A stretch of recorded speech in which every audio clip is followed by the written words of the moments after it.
इस विषय को लेकर अक्सर विद्यार्थी शंका की स्थिति में रहते हैं, क्योंकि यह विषय विद्यार्थियों को याद करने में मुश्किल लगता है। और आज का यह वीडियो लेसन 12वीं कक्षा के संगीत के विद्यार्थियों के लेवल अनुसार है। तो मैं आशा करता हूँ आप सभी संगीत के विद्यार्थी मूर्छना से संबंधित उप विषयों की जानकारी रखते होंगे, लेकिन फिर भी इस विषय को समझने के लिए संगीत के बेस यानी इससे जुड़े महत्वपूर्ण विषयों को समझना बहुत जरूरी हो जाता है, तो जिससे इस विषय को समझने में आसानी होगी। तो चलिए सबसे पहले हम समझते हैं संगीत क्या है।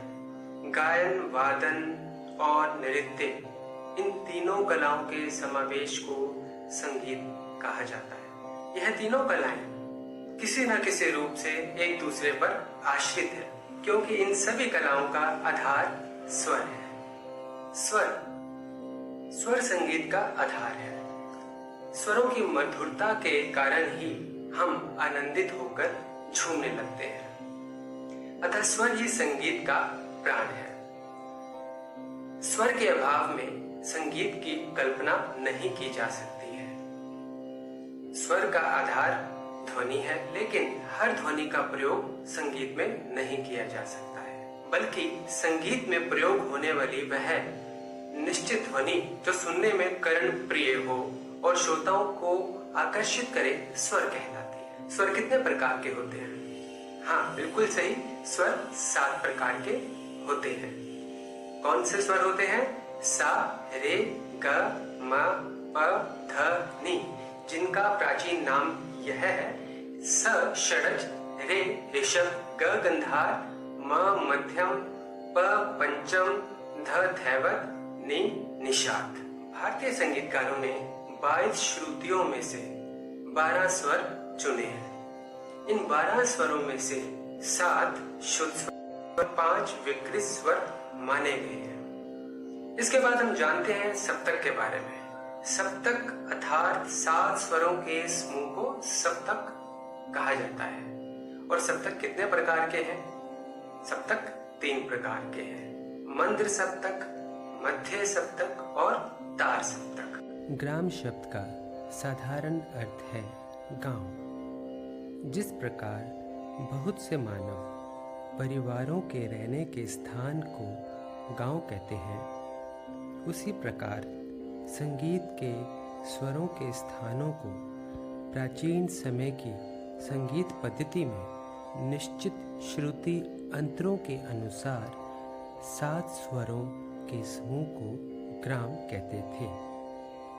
इस प्रकार निश्चित श्रुति अंतरों पर स्थापित 7 स्वरों के समूह को ग्राम कहते हैं।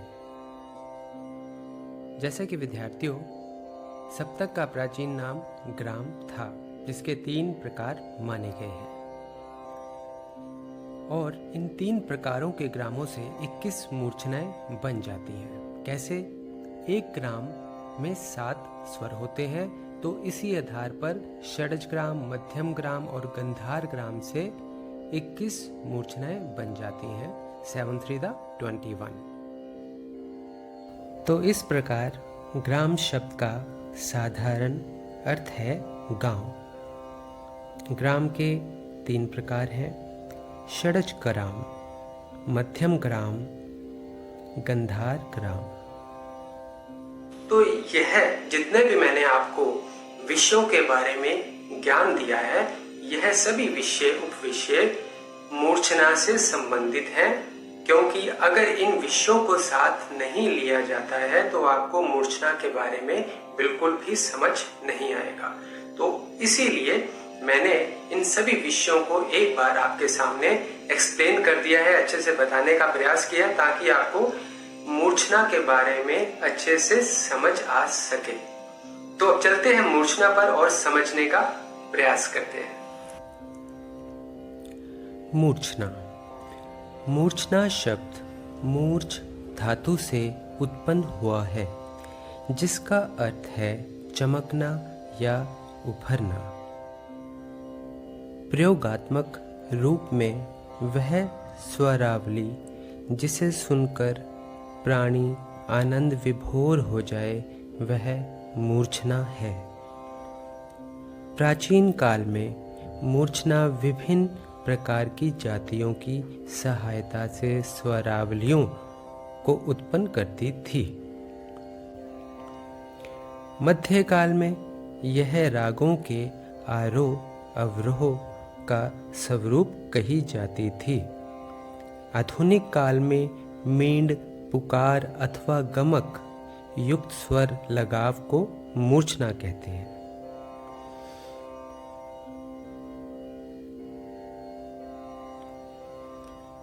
भरत मुनि जी ने नाट्य शास्त्र में कहा है, क्रम युक्तः स्वरः सप्तः मूर्छना सत्वभि संगीतः, अर्थात क्रम से 7 स्वरों का आरोह अवरोह करने से मूर्छना की रचना होती है।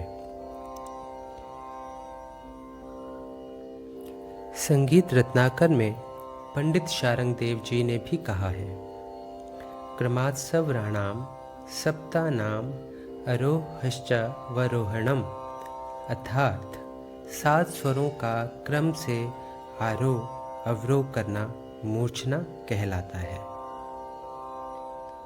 मूर्छना राग की जन्म भूमि है।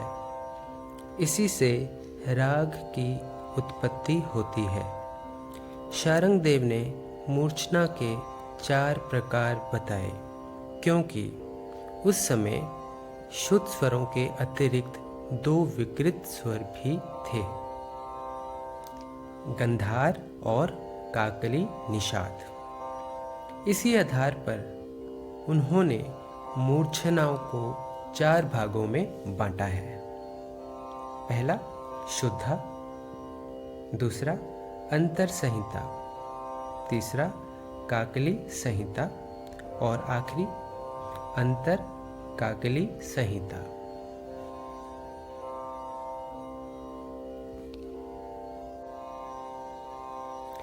मूर्छना के लक्षण। मूर्छना के स्वर क्रमानुसार होते थे। मूर्छना ग्राम पर आश्रित होती थी। ग्रामों के स्वरों को ही आरोही अवरोही क्रिया करने से मूर्छना की प्राप्ति होती थी। मूर्छना का संपूर्ण होना आवश्यक है। मूर्छना जिस स्वर से आरंभ होती है वह अवरोहित होती हुई उसी स्वर पर आती है, जैसे नी सा रे ग म प ध नी, और इसका अवरोह बन जाता है नी धा प म ग रे सा नी। यानी जिस स्वर से हमारी मूर्छना आरंभ होती है वापिस उसी स्वर पर ही आकर रुकती है। जैसा कि विद्यार्थियों, आपके सामने षड्ज-ग्राम की मूर्छनाओं का एक चार्ट बनाया गया है। एक तरफ मूर्छनाओं के नाम लिखे हुए हैं और दूसरी तरफ आरोह और अवरोह के बारे में बताया गया है। षड्ज-ग्राम की पहली मूर्छना षड्ज स्वर से आरंभ की जाती है, यानी स स्वर से आरंभ की जाती है। दूसरी मूर्छना मंद्र सप्तक के निषाद यानी नी स्वर से आरंभ की जाती है और शेष 5 मूर्छनाएं क्रम से मंद्र सप्तक के अन्य स्वरों से आरंभ की जाती हैं। उत्तर मंद्रा स रे ग म प ध नी, और यह इसी तरह वापस आकर स पर आ जाएगी, नी थ प म ग रे सा। इसी तरह से रजनी नी मंद्र सा रे ग म प ध, अवरोह ध प म ग रे सा नी मंद्र। इसी तरह से तीसरी मूर्छना उत्तरायता मंद्र सप्तक ध नी मंद्र सा रे ग म प, अवरोह प म ग रे सा नी था। इसी तरह से अन्य मूर्छनाएं भी जिस स्वर से आरंभ होंगी उसी स्वर पर वापस आ जाएंगी। चौथी मूर्छना का नाम है शुद्ध षड्जा। 5वीं मूर्छना का नाम है मत्सरी कृता। 6वीं मूर्छना का नाम है अश्वक्रांता और षडज ग्राम की आखिरी मूर्छना का नाम है अभिरुदकता।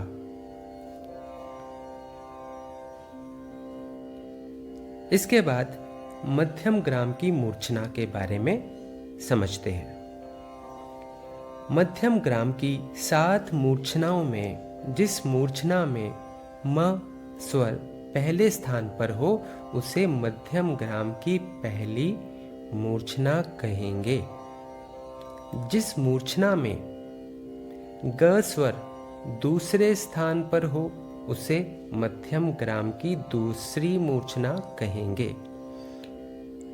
और यह भी इसी तरह ही जिस स्वर से आरंभ होगा उसी स्वर पर वापस स्वर हमारा खत्म होगा। जैसे आरोह म प ध नी तार सप्तक का सा, रे तार सप्तक, ग तार सप्तक, और यह अवरोह क्या बनेगा? ग तार सप्तक, रे तार सप्तक, स तार सप्तक, नी ध प म। इसी तरह मध्यम ग्राम की दूसरी मूर्छना का नाम है हरिनाश्वा। तीसरी मूर्छना का नाम है कलोपनता। फिर शुद्ध मध्यमा, मार्गी, पौर्वी, हेका। गंधार ग्राम की मूर्छना का कोई विशेष उल्लेख नहीं मिलता। गंधार ग्राम की मूर्छना को निषाद की मूर्छना भी कहते हैं, क्योंकि इस ग्राम की पहली मूर्छना निषाद स्वर से आरंभ होती है।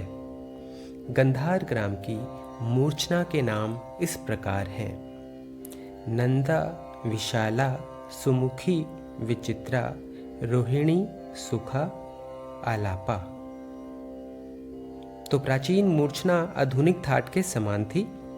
मध्यकालीन मूर्छना किसी राग विशेष का आरोह अवरोह जिसे निश्चित स्वर से आरंभ किया जाता था, जिससे राग का स्वरूप व्यक्त होता था।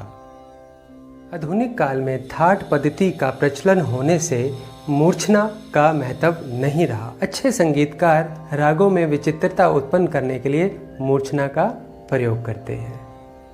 तो चलिए अब मैं आपसे मूर्छना से संबंधित कुछ प्रश्न पूछूंगा। आप उन सभी प्रश्नों को अपनी नोटबुक में ज़रूर लिखें और उनको रोज़ याद करें। तो विद्यार्थियों, अब आपके सामने कुछ इम्पॉर्टेंट क्वेश्चन आंसर को डिस्कस किया जाएगा। तो सबसे पहला प्रश्न है, षडज ग्राम की पहली मूर्छना किस स्वर से शुरू होती है? तो इसका उत्तर हमारा है षडज, अर्थात स स्वर से षडज ग्राम की पहली मूर्छना शुरू होती है। तो ये सभी प्रश्नों को आप अपनी नोटबुक में ज़रूर लिखते जाएं। दूसरा प्रश्न है, मूर्छना और ग्राम में क्या संबंध है? मूर्छना की उत्पत्ति ग्राम से हुई थी। प्राचीन संगीत पद्धति में प्रत्येक ग्राम से कुल 7 मूर्छनाएं बनती थी। 7 मूर्छनाएं इसलिए बनती थी क्योंकि प्रत्येक ग्राम में 7 स्वर होते थे। ग्राम को ही मूर्छना का जनक माना जाता है, इसीलिए मूर्छना और ग्राम में बहुत गहरा संबंध है। तो हमारा तीसरा प्रश्न है, प्राचीन शास्त्रों के अनुसार कुल कितनी मूर्छनाएं हैं? तो इसका उत्तर है 21 मूर्छनाएं। यानी एक ग्राम में अगर 7 स्वर है तो 3 ग्राम में 7 3 21, तो 21 मूर्छनाएं बन जाती हैं। तो हमारा चौथा प्रश्न है, क्या आधुनिक काल में मूर्छना का महत्व है? इसका उत्तर है नहीं, क्योंकि अब षडज को ही प्रत्येक राग का ग्रह स्वर माना जाता है।